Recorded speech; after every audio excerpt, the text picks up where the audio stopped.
정말 이런 말도 안 되는 되게 웃으실 수도 있는데 진돗개를 숭상하는 모시는 진돗개교 사건이라고 있었어요. 진돗개교. 네, 2014년에 이제 일어났던 일인데 2014년 8월 14일에 수상한 아동 실종 신고가 경찰에 접수가 돼요. 아들을 잃어버렸다라고 막 울어요. 어떤 엄마가 와서. 근데 그 아이를 어디서 언제 잃어버렸습니까? 라고 물어보니까 아이가 잃어버린 시점이 이미 한 달이 지난 거예요. 네. 그럼 그동안 신고 안 하고 뭐 했냐라고 물어보니까 내가 찾을 수 있을 거라고 생각했다라고 얘기하고 조금 수상한 얘기를 많이 해요. 그래서 경찰 입장에서도 단순 실종 사건은 아니겠다라는 생각으로 이 아이의 행방을 막 찾기 시작을 하거든요. 그래서 주변의 그 아동보호시설 뭐 140여 군데도 조사를 해보고요. 엄마라는 최 씨 주변도 많이 탐문을 해요. 그런데 한 5개월 동안 계속 수사를 해봐도 전혀 어떤 혐의점이라든지 의심할 만한 부분을 결국 찾지 못해서 이 사건이 이제 미제로 남게 되거든요. 근데 미제로 남게 되었다가 2016년 2월에 이제 이 사건이 다시 이제 수면 위에 네. 떠오르게 되게 돼요. 왜 떠오르게 됐나요? 당시에 2016년 2월에 그 미취학 아동인데 뭐 실종된 아이들을 좀 집중적으로 조사를 했다고 해요. 근데 그 과정에서 실종 신고된 이 사건이 다시 이제 경찰이 보게 되고 이거는 단순 실종 신고가 아니겠다라는 판단에서 다시 한번 조사를 하게 돼요. 조사하는 과정에서 이 엄마 최 씨가 아이가 실종했다고 하는 시점을 전후해서 한 15일치의 그 휴대전화 통화 내역을 보는데 이상하게 그 통화의 상대방들이 강서구의 한 다세대 주택에 다 살고 있는 사람들이었던 거예요. 너무 이상하잖아요. 네, 그래서 그 다세대 주택을 살펴봤더니 사람들이 공동체 생활을 하고 있는 것 같은데 특별히 어떤 범죄 혐의점은 바로 찾을 수 없는 것 같았어요. 근데 그러다가 그 단체에서 탈퇴했다는 사람 하나를 만나게 돼요. 그래서 어렵게 경찰이 이 사람을 설득을 해서 어떤 일이 있었는지 확인을 하게 되는데 놀랍게도 이 사람이 증언하는 것은 2014년 7월에 한 아이가 있었는데 그 아이를 교주격인 A라는 사람이 폭행을 하다가 사망을 했고 야산에 묻었다라는 얘기를 합니다. 이 강서구 다세대 주택에 살고 있는 이 단체가 진돗개를 모시는 사이비 종교 집단이었던 걸로 밝혀지게 된 거예요. 악귀에 쓰였다면서 3살 아이를 때려 숨지게 하고 시신을 유기한 사이비 종교 집단이 범행 3년 만에 경찰에 붙잡혔습니다. 서울 주택가에서 공동체 생활을 하는 이들은 영물로 여기는 진돗개가 짖었다는 이유로 아이를 잔혹하게 숨지게 한 것으로 드러났습니다. 정체가 뭡니까 진돗개교? 진돗개교가 그냥 진돗개를 모시는 거예요, 한마디로. 진돗개가 거죠. 신인 건가요? 신인 거죠. 일종의 신인 거죠. 그러니까 진돗개한테 일단 다 존댓말을 해요. 먼저 내려가시지요 이런 식으로. 또 사당도 마련해 놓고 진돗개를 위한 어떤 의식을 거행을 하고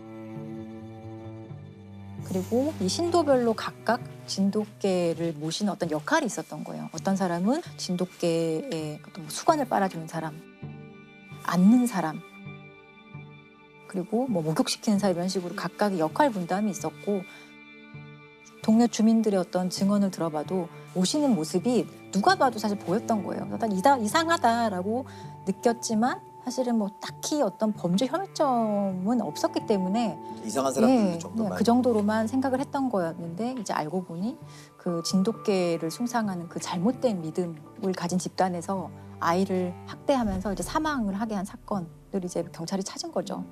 아이를 왜 학대했을까요? 처음에 진돗개가 아이를 보고 막 짖었다고 해요. 아이는 뭐 한 3살 정도 되는 아이였는데 그때 이제 진돗개교의 교주 같은 사람이 진돗개가 이렇게 아이한테 짖는 거는 이 아이에게 어떤 귀신이 쓰여 있어서 그렇다. 이 귀신을 내쫓기 위해서 아이를 좀 때려야 한다라는 식으로 처음에는 가벼운 폭행으로 시작했다가 그 폭행 정도가 사실 당연히 심해질 수밖에 없거든요. 그리고 결정적으로 아이가 사망한 날이 2014년 7월 7일이었다고 하는데 그 당시에 아이가 좀 대소변을 못 가리고 계속 좀 칭얼대고 이러니까 좀 더 심하게 아마 때렸겠죠. 그렇게 돼서 아이가 갑자기 사망을 하고 그 과정에서 친엄마가 다 보고 있었어요. 친엄마는 가만히 있어. 친엄마는 아무런 그 뭐 말리거나 그런 것들을 전혀 하지 않았죠. 그런데 더 놀라운 것은 이 아들이 사망한 후에 이 사람들의 행동이에요. 이 사망한 아이를 흔적을 없애야 될 거잖아요. 그래서 어떤 전주의 야산에 이 아이를 묻기로 합니다. 그래서 아이의 시신을 묻어요. 묻고 다시 집으로 왔는데 생각해보니 거기 멧돼지들이 많이 다닌다는데 멧돼지가 혹시나 아이를 묻어놓은 곳을 다시 파서 아이가 드러나면 어떡하지? 라는 그런 불안감이 엄습해왔나 봐요. 그래서 다시 이들이 내려가서 아이의 시신을 꺼내요. 그리고 그 자리에서 화장합니다. 아이의 시신을 불태워버리거든요. 그 과정에 엄마가 다 참여를 했어요.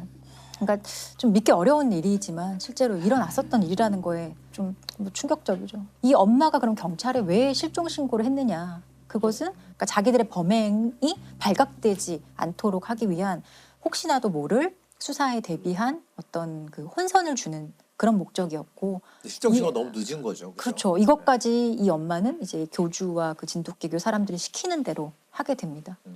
근데 이들 처벌 어떻게 받았나요? 그 엄마 최 씨는 이제 10년 형이 선고가 되고요.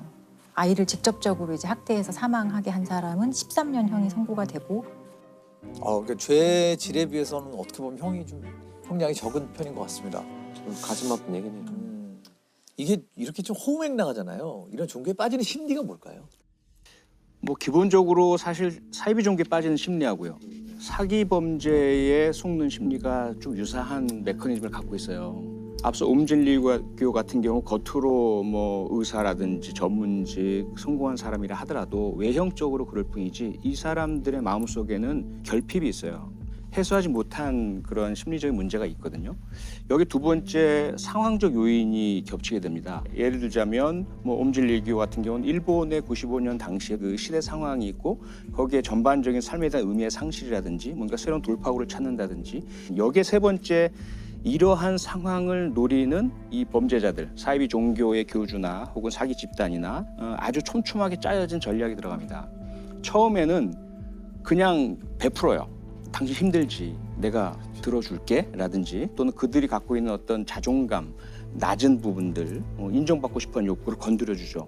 그러면서 그 다음에는 이제 외부와 차단을 시키죠. 다른 제3의 의견을 못 듣게 해요. 다른 사람의 조언이나 개입을 못하게 만들어버리고 그리고 나서 소위 말하는 본전 심리가 들어가는 거죠. 그때까지 내가 바친 게 있는데 만약에 여기서 당신이 중단하면은 다 날아가는 거야. 이 세 가지가 합쳐졌을 경우에 사실상 여기서 벗어나기가 쉽지가 않고요. 이 세 가지를 다 와해시켜야만 피를 막을 수가 있죠. 뭐 종교를 선택하는 것은 개인의 정말 어떤 신념이고 개인의 선택 문제이거든요. 네.